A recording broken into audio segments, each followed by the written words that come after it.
I'm the senior advisor and Scholl Chair emeritus at CSIS, which is a think tank in Washington. And what I talk about mostly is international trade and how it affects international business. And the president is basically signaling to the rest of the world that the United States is no longer a reliable trading partner. What do you say when they talk about the reason why tariffs can be good is protecting domestic industry? It does two things. It forces your competitors to raise their prices, and it also permits you to raise your prices.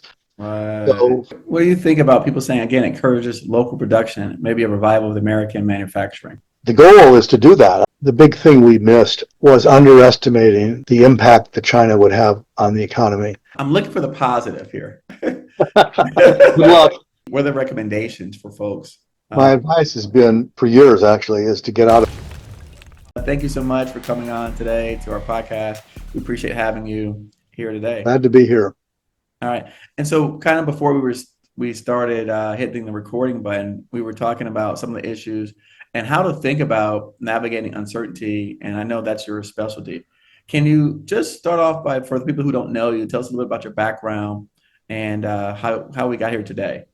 Well, sure. When you're old like I am, you've got a long resume, but currently I'm the senior advisor and Scholl Chair emeritus at CSIS, which is the Center for Strategic and International Studies, which is a think tank in Washington that does a good bit of defense work, but also has a wide spectrum of regional programs covering most of the world: China, Japan, Korea, India, Southeast Asia, Europe, Africa, Middle East, and functional programs. I'm in the economics program. And what I talk about mostly is international trade and how it affects international business and companies, both here and abroad. And that's a fitting sort of end point in my career, because before that I was president of the National Foreign Trade Council, which is a trade association that represents large multinational companies on trade and tax policies. So I was a lobbyist, among other things, for 15 years. But before that, I had a career in the government. I spent 8 years as a political appointee in the Clinton administration. I was the Undersecretary of Commerce for Export Administration, which is the bureau that does export controls. Currently, it's called BIS, Bureau of Industry and Security. Before that, I spent 20 years on Capitol Hill in the legislative branch of the government, working, as it turned out, for a Republican and a Democrat in the House and a Republican and a Democrat in the Senate. You can't do that anymore, but at the time, you could, and it provided a. No, that's nice. And so now, obviously, right, there's a lot of going on. There's a lot to talk about. So I don't even know if I should ask you questions or if you could just start talking and tell me. I mean, I don't even think you need any questions, right? You could, you can tell us kind of what you're seeing out there and what's happening and how we should be thinking about this. The first thing to know is that nothing I say is one size fits all. The companies, big, small, medium sized, they have their own business models. They have their own sectors where they operate. They have their own supply chains. And what they need to do is going to really depend on all of those things. And they're going to be unique to that particular company. But, there are some generalities that I can make.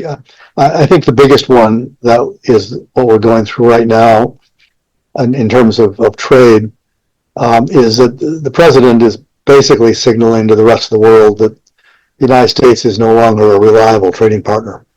And he's sent that signal to friends like Canada and Mexico and Europe, as well as not so friends.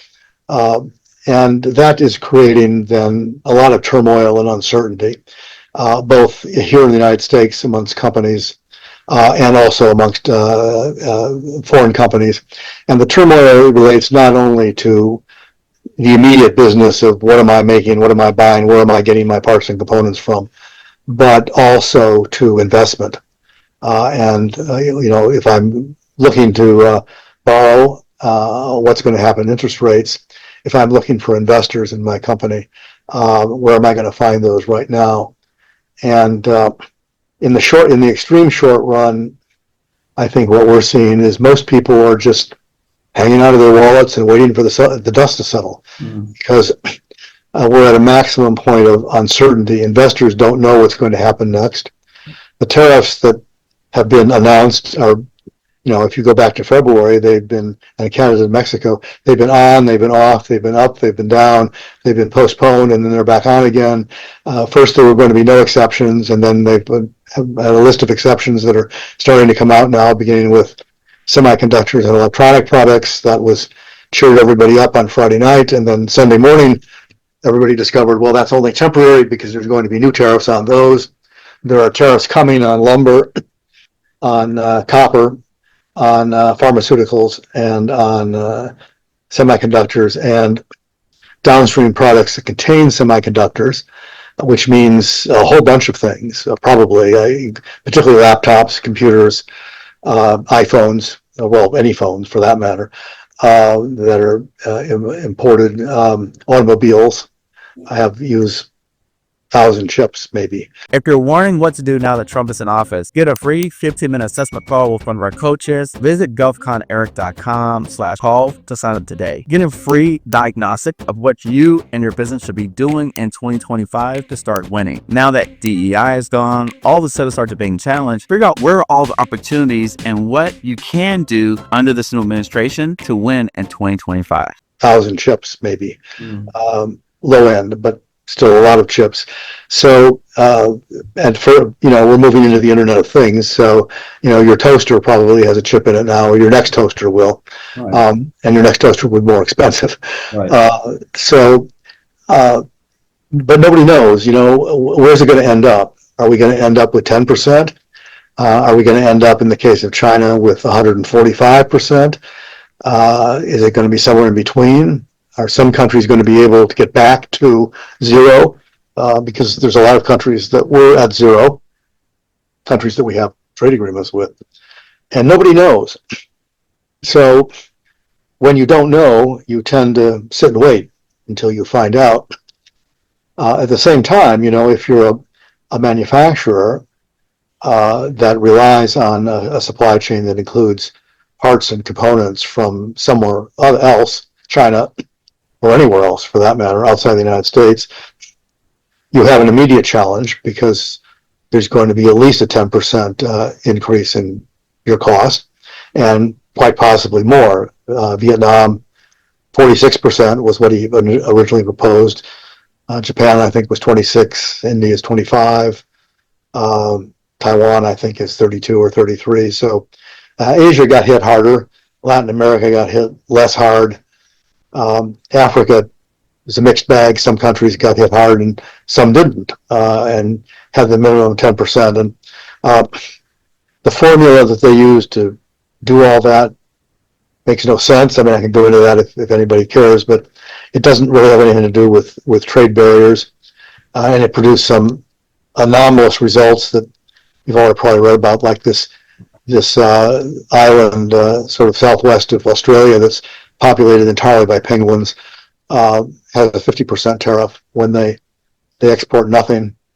Actually, there's a very funny video that's out there that's gone viral about the penguin army that's preparing to attack the United States with missiles, all kinds of things, and they have a song, "Penguins on the March."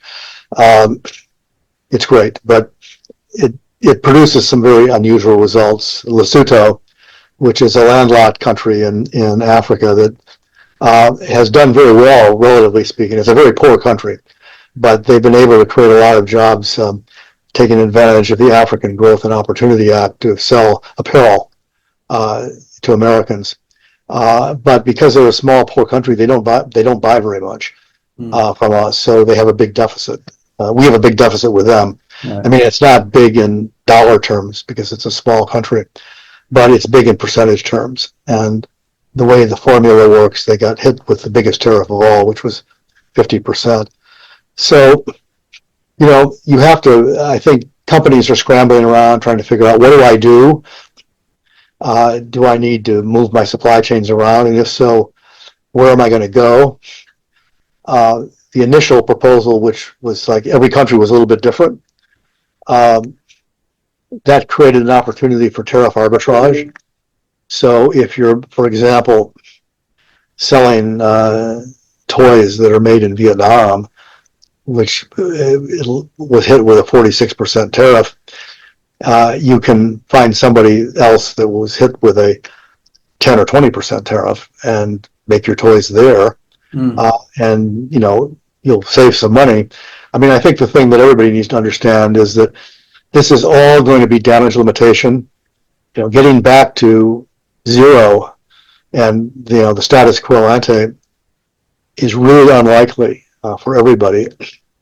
And so what it means for companies of any size is that you're going to be pushed to create or alter your supply chains in ways that will make them more expensive and less efficient. And that's just a given.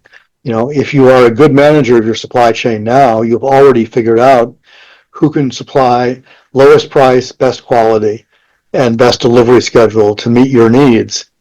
And now the government is coming in and saying effectively, don't do that. We're going to change the economics of the equation. And the places you've chosen to get your supplies from are now going to have potentially very large tariffs put on them. So your natural inclination is to look elsewhere. But no matter where you look, there's going to be a tariff, which means it's going to be more expensive.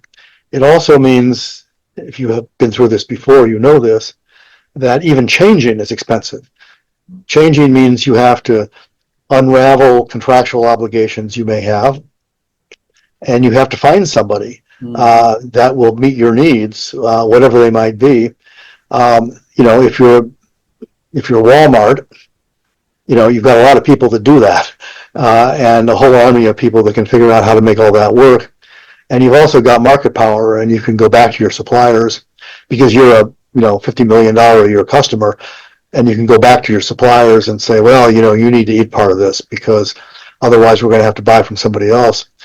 If you're a small company, you don't have that kind of market power, and you can't really do that. So you're going to get stuck with a tariff, and then you have to decide how much to pass on and how much to eat yourself in lower profit margins. And that's where it's not one size fits all. You'll have to decide I did an interview a couple of weeks ago with somebody who, it's a magazine for luxury brands, high-end clothing, jewelry, all kinds of stuff. Right. And, these things have big markups, huge markups. Right. Because they're dealing with a rich clientele that really doesn't care about the price. Right. They're buying the brand, they're buying Dior or Balenciaga or whoever it is. Unless they've got a lot of diamonds sewn into it, the dress isn't really worth as much as they're charging. They can afford to eat the tariff because they've got a big markup. If you're in the grocery business, if you're importing fruits and vegetables and things like that, or processed food products, your margins are probably pretty small. And you're going to end up having to pass a lot of the tariff on to your customers, whoever they are. And so, coffee, bananas, out of season fruits and vegetables, expect a lot of the tariffs to be passed through. But also expect a little bit of a gap because you don't know today what that number is going to be. Maybe it'll be 10, but everybody's rushing in to negotiate, and there will be deals. And the deals, I think, will produce some lower number than what he proposed on April 2nd, but it won't be zero. And so you have to be prepared for something. Sorry to ramble on, but that's sort of the situation that we're in right now. I'll just stop there. So what do you say when they talk about the reason why tariffs could be good is protecting domestic industry? Well, it does and it doesn't. It depends on who you're talking about. If you make the classic example, partly because there's so much it's been studied so often, is steel. If you make steel, if you're US Steel or one of the other companies that takes raw steel and makes it into basic shapes and sizes, strip, plate, coil, wire, you're probably pretty happy about this because basically it does two things. It forces your competitors to raise their prices, and it also permits you to raise your prices because that's usually what happens. It's not like the American producer sit still when this happens. If you suddenly discover your competitor is going to be 25% more expensive, what that basically is telling you, you can raise your price 15 or 20% and get away with it because you'll still be lower than the other guy. Right. So for them, it's a good deal. But if you're downstream, it's not so good. So if you talk to the people that make machinery, talk to the people that make cars, trucks, tractors, talk to John Deere or Caterpillar, talk to the people that make appliances, which are made out of steel, or aluminum, which is in the same boat. They're very unhappy because now the cost of their basic input is going to go up by whatever percentage it ends up being. And they've not been quiet about pointing out over the years, because for steel, this is not a new thing. This has happened before in past administrations. The number of people making steel is dwarfed by the number of people making downstream products, like 5, 6, 8 to 1 in terms of the sheer number of jobs that are at stake here. I mean, how many people are involved in an industry depends a little bit on how you count. Whether you're talking about, directly making steel, or all the people sort of that work for the company or in the surrounding area that keep everything afloat. No matter how you measure, the number of downstream people is far, far greater than the number of people in the upstream industry. So upstream is happy, downstream is very unhappy, and there's a lot more of them. And so, they kind of get it. I mean, they understand the point. They understand what Trump is trying to do. So it's a little bit difficult to say how this will play out politically.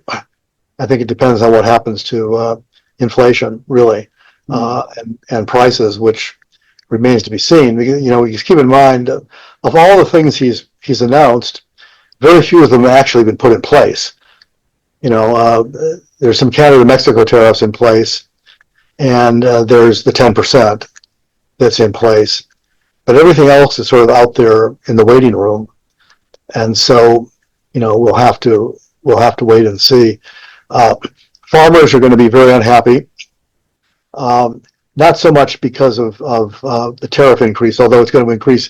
Anybody that's going to buy a tractor or any kind of farm equipment is going to discover the price is going to go way up. What's really going to hurt the farmers is retaliation. China has retaliated and raised their tariffs on us by more or less an equivalent amount.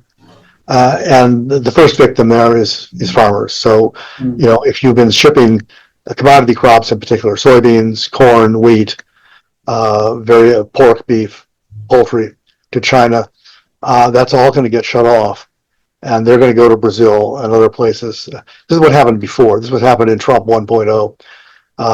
Chinese shut us out of the soybean market, and Trump's answer was basically to pay off the farmers.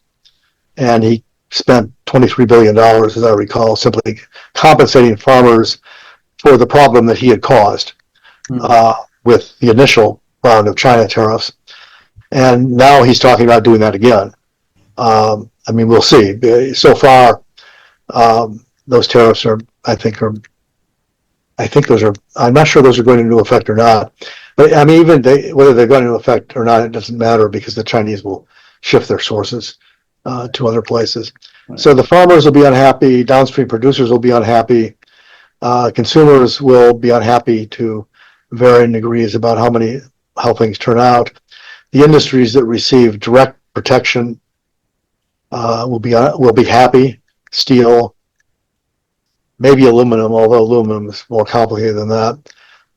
I mean, a good example is housing and construction, because lumber prices are going to go way up once this lumber investigation is finished. So, if you're an American lumber company and have been complaining about Canadian subsidized lumber for 40 years, you're going to be happy. But if you're if you're building houses, it means your costs are going to go up, and we already have inflated housing costs and a shortage of housing. Right. So it's going to make that worse. So if you're in the market for a house, get ready for, the price of everything to go up there.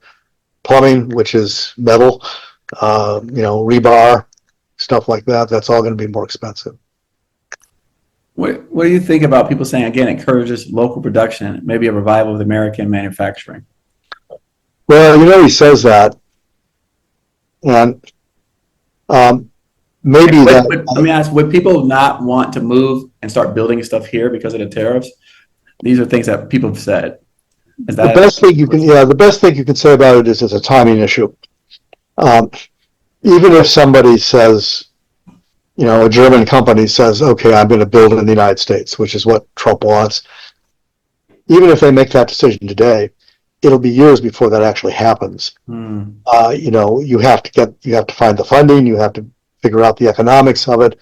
You have a boatload of local permitting questions. You've got NIMBY issues, not in my backyard. If you want a build a large plant, particularly one with a lot of emissions of something, guaranteed the neighbors are going to come in and say, no, don't put that here, put that, put that in the next community. I didn't think of that. Yeah. You've got state and local regulations. As I said, you've got zoning, you've got federal environmental impact statements, and Trump can only get rid of so much of that because a lot of it is state and local. I thought, an interesting telltale comment about this was Stellantis, which makes Chrysler products and Jeep. In fact, it used to be Chrysler. It's now the merger of Chrysler and Peugeot. They announced that they were going to reopen a plant in Illinois, Bellevue, I think, that they closed a few years ago. So this is a good thing, okay? But they made that announcement last year, and the start date for that plant to start production is 2027. So this isn't even building a plant. This is one that's already there. And all they're doing is retooling, which is not, turns out, small. But it's going to take them 3 years to take an existing plant and bring it back online. We once did a study about the automobile industry in Mexico. And one of the big car companies told us it takes them 7 years to certify a new supplier. And I thought that was a little long, but if you think about it, if you are doing anything in volumes and you want to go to somebody new, you need to be satisfied not only about price, but mostly about quality. Can they meet their standards and consistency? Can they do that consistently over a period of time? And can they scale up to the level that you want them, that you want to buy from them? It takes time to figure that out. So the tariffs go into effect when? I mean, auto parts, May 3rd, unless he changes that. But, so the tariffs go into effect in the short term. The factory decisions, at best, go into effect some years from now. So there's going to be a gap between paying, the cost and the benefit. As for the benefit, I keep asking the question, why would anybody invest here right now? And there's been this small parade of big companies coming in and announcing big investments, Hyundai, SoftBank, and they get a White House meeting and a big press conference. It's really, I think, what the president wants. And every time we see one of those, I think of Foxconn in 2018, which did the same thing and ended up with, a very tiny fraction of what they promised to do. And I don't think they were faking it when they announced the investment. I don't think any of these guys are. They mean it at the time, but reality gets in the way, and big things don't always turn out to be big things. So, I don't think there's going to be the mad rush to manufacture here that people think. We are not a low-cost manufacturing country. We haven't been a low-cost manufacturing country for decades, and the basic reason is because labor costs here are higher than they are in most other places. And there are benefits to that. There are benefits for our workers. There are benefits in our quality sometimes. But if you're going after low-cost manufacturing, it's not economic to come here. Plus, the unanswered question that it'd be interesting to listen to hear from your listeners about this is, where are the workers that are going to fill the jobs in these new plants that are going to be created? I mean, Biden tried to do the same thing. This is not entirely partisan. Biden talked about bringing back manufacturing, and Biden and Trump both talked about it's old manufacturing. It's steel, it's aluminum, it's cars, it's machinery, stuff like that. 75% of our economy is services, but they're talking about 8% of our jobs is what they're focusing on right now. I did a column on this, which borrowed from the Ronnie Millsap song, if you're a country and western fan, Lost in the 50s Tonight, and that's where they both are. They're trying to bring back a world that we don't have anymore, and we don't have workers for. We did a study that was related to immigration last November, and we didn't look at PhD engineers and the very high end that a lot of people write about. We looked at basic parts of our economy. We looked at construction, farming, transportation, and healthcare. And what we saw was 6-digit job shortages in all of them. We don't have enough construction workers. We don't have enough truck drivers. We don't have enough nurse practitioners. We don't have enough healthcare workers. We don't have enough people out there picking lettuce. We don't have enough people slaughtering hogs. We're short, and we don't have a birth rate that is going to replace them. If you think about it, every worker in this country in 2040 has been born already. We know what that number is, and it's not enough. And what the United States has historically done is fill the gap with immigration. Right. In fact, if you look at our history, our country was built on immigration. We have a 200-year history of people who came to the country and then tried to slam the door to prevent anybody else from coming in after them. But when I talk to live audiences about this, I say, how many of you came in a different country and from a different country? A few hands go up. And how many of you have parents who come from a different country? More hands. How many of you have grandparents who come from a different country? Even more hands than that. Almost all of us, except Native Americans, immigrants of one sort or another. And we have used that to fill the gap in order to allow the country to grow, our economy to grow. Trump talks about William McKinley, who was president from 1896 until he was assassinated in 1901, as a golden age of growth and manufacturing because it was an age of very high tariffs. And economists have sort of looked at that and said, that's not what happened. That it's true that the American economy grew enormously between 1870 and 1910. Huge increase in manufacturing.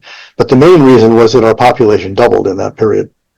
And the reason it doubled was immigration. And right now we're pursuing an immigration policy that's deporting all those people, not bringing them in. So what's going to happen is if people do invest here and do try to build factories here, they're not going to find workers to fill the jobs. TSMC, which is the Taiwanese company that makes the most advanced semiconductor chips, is building a couple of fab plants in Arizona. And they announced last year they were slowing down construction of one of them because they didn't think they could find enough trained workers to do them. So this is already a problem, and the government is making it worse. So the goal is to do that. I mean, you're right. And Trump's goal is to bring manufacturing back here. And I'm sure some people will respond and do that. But in the short run, we pay and nothing happens. And in the long run, I think it will be less than he thinks it's going to be for the reasons I've said. So let's move beyond Trump. I mean, wouldn't it be at some point if we keep kicking the can down the road, right? Isn't it kind of like what will we then ever provide if we keep allowing it to outsource to other countries? Well, I think my answer to that is you kind of have to decide what matters and what doesn't matter. I mean, some things we outsource to other countries because we can't make them here. We don't grow bananas in the United States, except for Hawaii. We don't make coffee in the United States. So autarky, which is, you make everything here, is impossible. So once you sort of recognize that, then it's sort of, in a way, it's triage, decide what what doesn't matter if we make it somewhere else, and what do we have to have here? And what the Biden administration did, which I think turned out not to be very controversial, was they identified 4 critical areas, which were chips, critical minerals, batteries, and pharmaceutical products and personal protective equipment. This was in the post-2021, so this was in the post-COVID climate. And they said, we have to have these. And we have to have a domestic capability to make those things. And nobody really complained about that. They said, Right. that kind of makes sense. Right. But then you get beyond that and it becomes harder to draw the line. I remembered once Catherine Tai, who was our U.S. trade representative in the last administration, went to Chicago at one point, and she met with a guy, the CEO of a company that makes sunglasses and other eyewear. And he was complaining because they use a resin in the frames for the glasses that comes from China. And it got hit with one of Trump's tariffs, so it became much more expensive. And he was asking her to get rid of the tariff on that. And her response was interesting. Her response was, the problem is not the tariff. The problem is that we're not making sunglasses in the United States. And it just seemed to me, can the United States survive if we don't make sunglasses and buy them all from Vietnam or China? I think probably we can. Right. And so then the question comes down to, where do you draw the line? And an interesting one is cars. I think it's very hard to make a national security argument for cars. As one general said when Trump trotted this one out, is, the Army doesn't wage wars with Ford Tauruses. They actually don't even wage war with Jeeps. They wage war with, specially designed vehicles. Right. But if GM and Ford and Stellantis disappeared tomorrow, that would be an economic disaster. That's pushing 1 million workers and various, if you have an expansive view of the industry, that would be out of work. Would it be a threat to our security if we got all of our cars from Europe and Asia? I don't know. I mean, that's the question for Congress and the government to decide. So maybe I can go back to you and say, well, where do you draw the line? Should we worry about cars? Should we worry about sunglasses? Should we worry about laptops? China makes somewhere around 70+% of the world's laptops. The iPhone comes from China. Now, if you dig into the iPhone, you'll see that there's a business school case study of this that was done on an earlier model. And what they looked at was, it was a phone that, retailed for $500. So it was an earlier model. Right. But, it was retailed for $500, but what they realized is when you tried to take the phone apart and figure out which parts came from which country, $5.60 of that phone came from China. But it was assembled in China. That's where it became a phone. So under customs rules, it's a product of China, even though the glass, the plastic case, the chips, the software, all came from other places. 7 or 8 different places, as it turns out, including the United States, which is one of the larger ones, particularly if you count the IP, the intellectual property that went into it. So,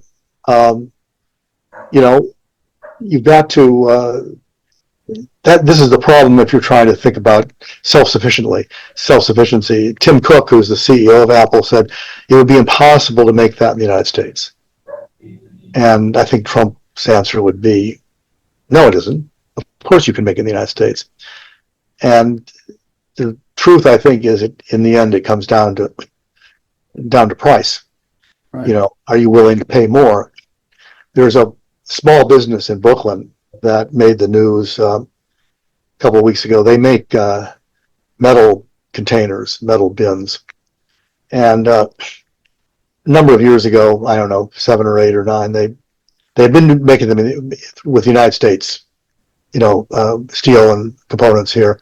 Then they moved to China to get it cheaper. And then as Trump was putting his tariffs on China, person running the plant thought, well, maybe I should get out of China. I should de-risk. And she was early in that thought. And so she moved to Vietnam and spent, the next 3 years congratulating herself for getting out of China, only to find now, a 46% tariff, maybe on now on her production. So she did an interesting thing. She wrote to 20 different American suppliers saying, "Can you give me the raw materials I need to make these things?" Of the 20, she said she got 2 responses only, and the 2 both quoted prices that were double the Vietnamese price. So, autarky is nice, but what it does is doom your economy to products that are more expensive, may or may not be higher quality, and it isolates you from walls you off from technology improvement that may make a difference down the road. Now, for bins, it probably there's not a lot of technology improvement going on there, but for electronic products, mostly you want to be cutting edge, and we are. But making it here is, you're right. We've lost that over the years. Right. The truth is, if you look at it from big picture macro perspective, we're actually manufacturing more stuff than ever, but we're doing it with fewer jobs than ever. And the number of workers in the manufacturing sector have been declining since 1970, which is when it peaked. So like 55 years, we've been losing manufacturing jobs here. This is not Trump. It's not tariffs. That's part of it. It's not part of it's China. There's a lot of guilt to go around here, but the biggest element is technology improvement.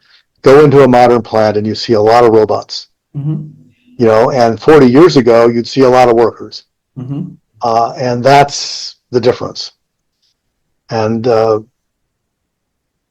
think it's a nice idea to say we can bring all this stuff back. The reality is it doesn't make economic sense to do that for everything, which means, as I said, then you have to sort out what you care about. And, you can do that as well as I do. If you care about sunglasses, right. you should go back and say, better keep those tariffs on. Maybe we'll ultimately have many American manufacturer of sunglasses. That makes a lot of sense. And thank you for clarifying all of these different things that I, like I said, I didn't consider, right? And for me, the biggest one that I heard from you, which is true, which is, if you're going to put up any type of facility, the permitting, the licensing, that could be years, right? And then, like I said, not in my backyard. Those are all things that I've faced with very small issues, right? Even talking about homelessness, right? There people go, well, I don't want that here. We want to fix the problem, but we don't want to put the homeless facility here, right? So Exactly. I think that's a very valid position. My wife would have this theory that every neighborhood should have one thing they don't want, just to spread it around. In our neighborhood, there was a large undeveloped piece of property, sort of about less than a mile away from us, and there was a rumor for a while that there was going to be a Cadillac dealership going in, and so then the neighborhood mobilized to make sure that didn't happen, and then it didn't happen, and so then the next rumor was we were going to get a sewage treatment plant, and I kept thinking, so that's better than the Cadillac dealership. This is sort of be careful what you wish for. Right. That didn't happen either, and in the end we got townhouses. But nobody wants the thing next door. But there's a classic. I'm waiting for this. There's, in order to make high-end any chips really, and a lot of electronic products, you need lithium, which is a rare earth, and the Chinese kind of have a monopoly on lithium processing. But lithium itself is in lots of places, and one place it is there's a fairly large deposit in North Carolina near a state park. And this has not been exploited. People know it's there, but nobody's doing anything about it right now. But I'm waiting for somebody to come in and say, I want to dig out all that lithium. And mining lithium is a messy process. I Right. mean, if you know how to do it, basically it's sort of an open pit. You dig up enormous piles of dirt, create a lot of dust, and then you sift through all the dirt for a relatively small amount of lithium ore. And you know what's going to happen, which is the Park Authority in North Carolina is going to come in and say, you can't do that here. Right. It'll kill all the animals. And the neighborhood's going to come in and say the same thing. And you're right. Then it gets, and that's not the federal government, you No. know. That may not even be the state government, although Right. that'll be part of it. It'll be the local people who say, we don't want that here.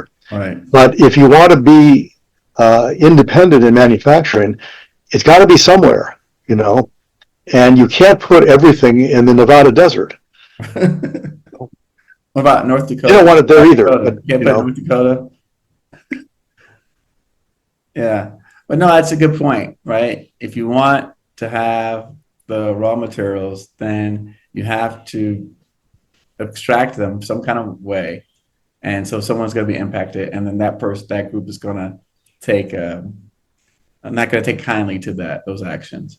So let me ask you this: since it seems like you're a historian of this, right? Is there anything that we could have done in the past to change the trajectory to where we're at today?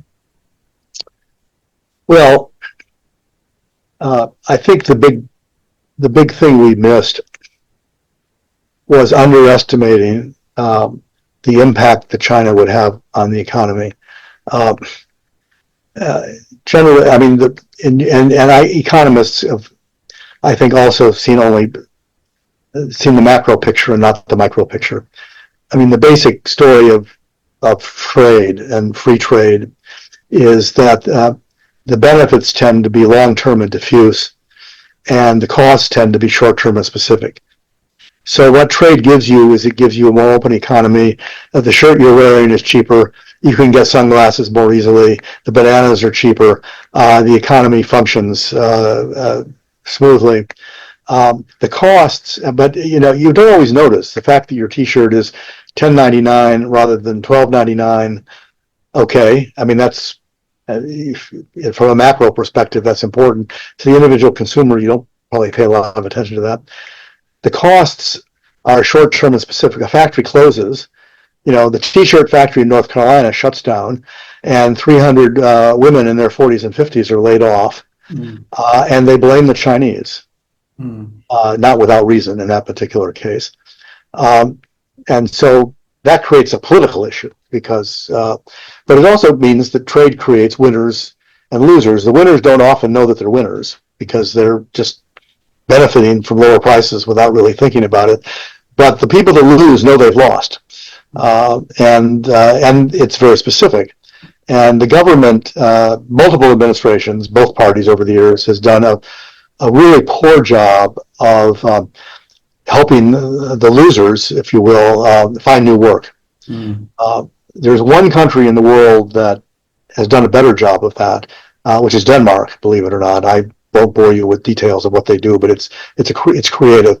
We have over the years spent much too little money and put in much too little time and effort to help people who've lost their jobs because of trade through no fault of their own to find alternatives.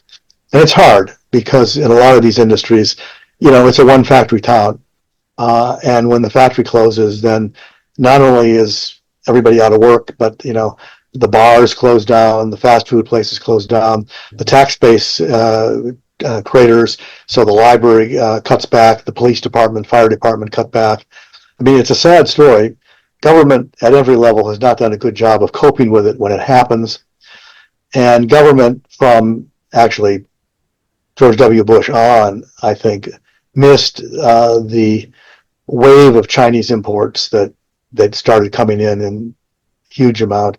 And it's the one country where this happened. There's been a study done about this by a guy named David Autor and several others who noticed that the wave of Chinese imports, mostly between 2001 and 2011, made a huge and significant difference in U.S. employment, U.S. jobs, and the erosion of our manufacturing base. Now, what he also found is that it's a wave, and it kind of passed through. And it didn't pass through a second time or third time. but it did have a big impact, and we really didn't do very much about it at the time. And it's really, in a way, it's too late now. The administration is trying to restart some things that are long gone. I mean, some people may disagree with it, but they're trying to restart a shipbuilding industry.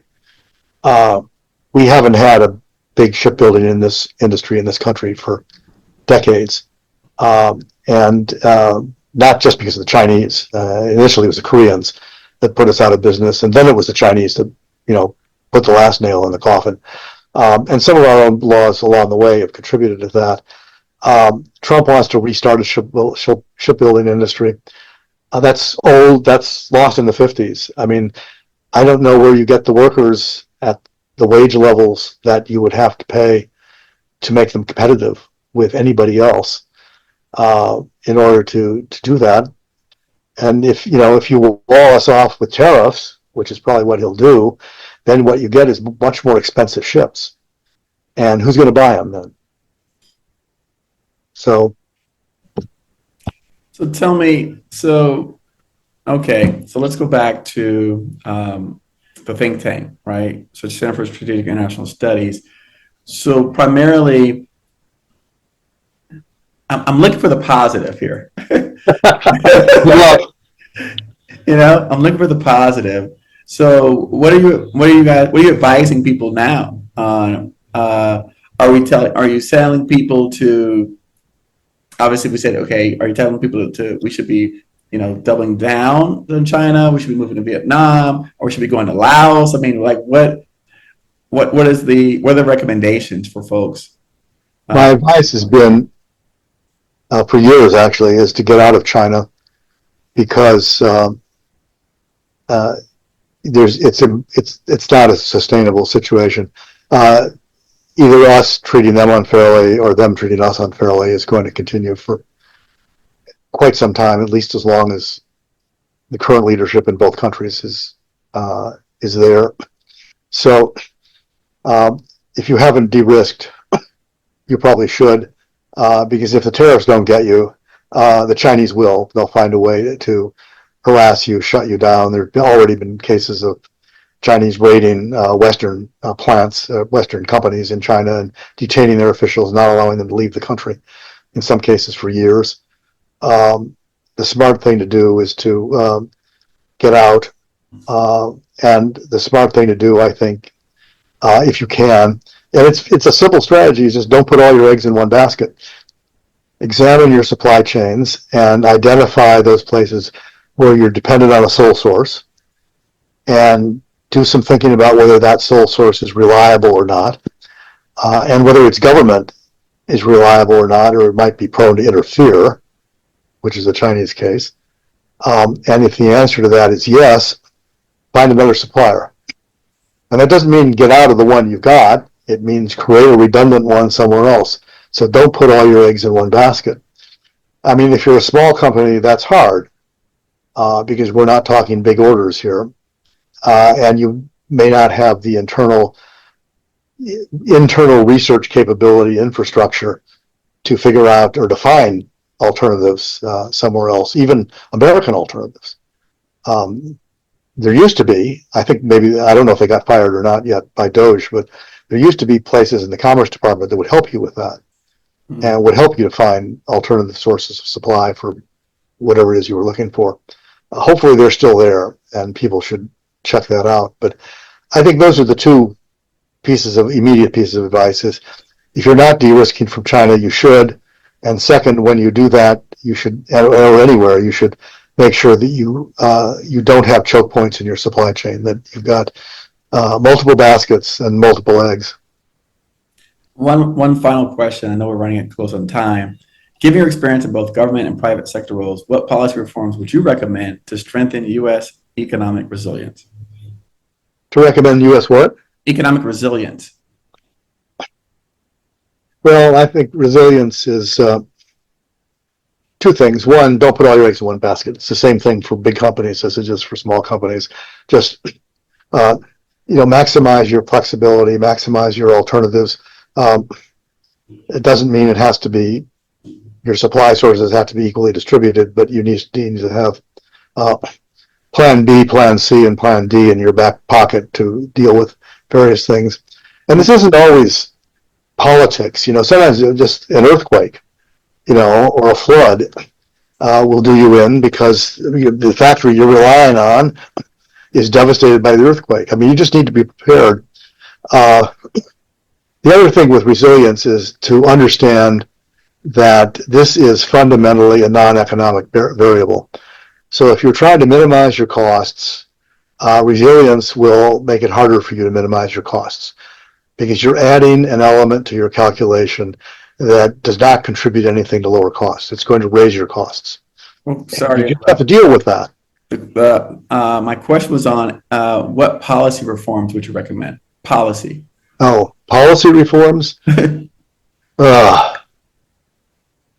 I think to be more open to friendshoring or nearshoring. I think we've already talked about why it's very hard to make everything here. Right. It's not hard to make everything in reliable locations. So if I were the government, I would be encouraging friend shoring. Trump is encouraging reshoring. Right. Everybody should come back here. Right. You don't have to come back here to be resilient. You can go next door or nearby. Yeah, sure. And the Biden people talked about that, but I thought it was lip service. I don't think they meant it. Trump doesn't even talk about it, and he should, because it's a good answer. I like it.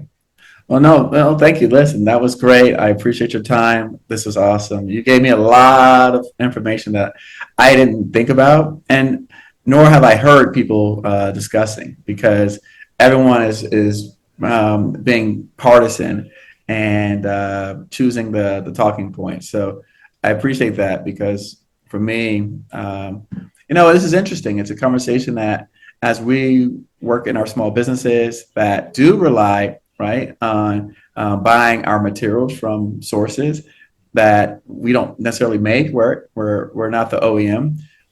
So this stuff affects us, and it affects our businesses, and it affects our ability to be able to even support our U.S. federal clients. So this has been great. Well, let me put in a plug then at the end. Shameless plug. We do a podcast called The Trade Guys. If you're old like me, it's modeled on the Car Guys, except we're not nearly as funny. But if your listeners care about this stuff, because it's all trade all the time, it's not what you'd usually deal with. But if this is of interest, tune into our podcast. You can go to www.csis.org and find it there somewhere, and listen in, and you'll get more of this stuff. And we'll make sure to have all that information in all of our notes and everywhere that we push. Cool. So, Bill, I'm going to let you back your last few minutes so you get ready for your next gig that you've got to go to. I do have another one, unfortunately. All right. Thank you. I appreciate your time today. It was great speaking with you. Happy to do it. Thank you, sir. Talk to you soon. Be good.